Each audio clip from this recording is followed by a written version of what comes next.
Hello friends, मैं प्रिया आज आपके लिए भाषा लेके आई हूँ जिसे इंग्लिश में लैंग्वेज कहते हैं। इसकी डेफिनेशन पहले देखते हैं। जिस साधन के द्वारा हम अपने विचारों को दूसरे के सामने प्रकट करते हैं और उनके विचारों को समझते हैं उसे भाषा कहते हैं। जैसे किसी के सामने हम अपनी बात बोल रहे हैं और उसके विचारों को समझ रहे हैं, उसे हम भाषा कहते हैं। भाषा सर्वप्रथम विचारने का काम करती है, उसके बाद भाषा में बोला जाता है, फिर भाषा पढ़ने व लिखने के लिए काम में आती है।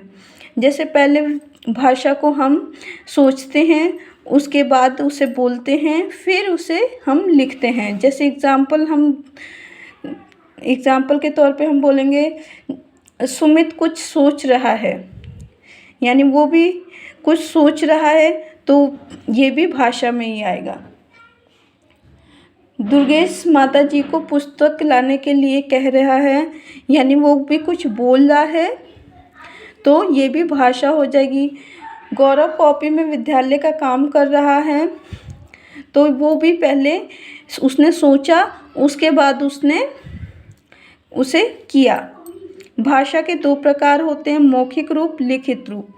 मौखिक रूप में जिस साधन के द्वारा हम अपने विचारों को बोलकर प्रकट करते हैं उसे मौखिक रूप कहते हैं।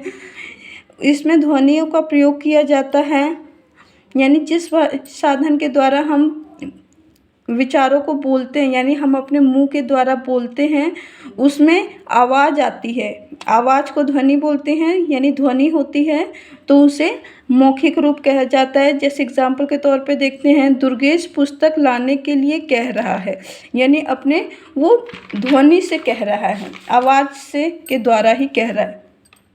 लिखित रूप, जिस साधन के द्वारा हम अपने विचारों को लिखकर प्रकट करते हैं उसे लिखित रूप कहते हैं।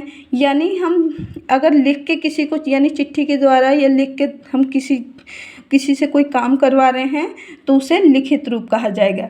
इसमें लिपि का प्रयोग किया जाता है। हिंदी भाषा में देवनागरी लिपि लिखी जाती है। जैसे लिखित रूप यानी लिख के हम किसी को दे रहे हैं, और हिंदी भाषा देवनागरी लिपि में लिखी गई है। और एग्जाम्पल के तौर पे देखते हैं, बच्चा सबसे पहले क्या सीखता है? बच्चा सबसे पहले सांकेतिक भाषा सीखता है। और भारतीय संविधान में अंग्रेजी के अलावा कुल 22 भारतीय भाषाओं को मान्यता प्राप्त हैं,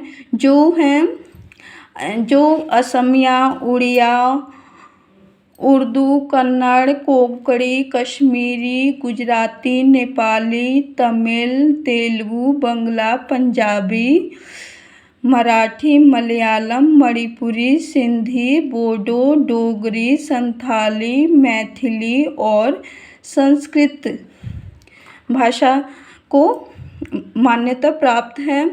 और हिंदी हमारी राष्ट्रभाषा है। यहीं पे आपकी क्लास ख़त्म होती है। देखने के लिए धन्यवाद।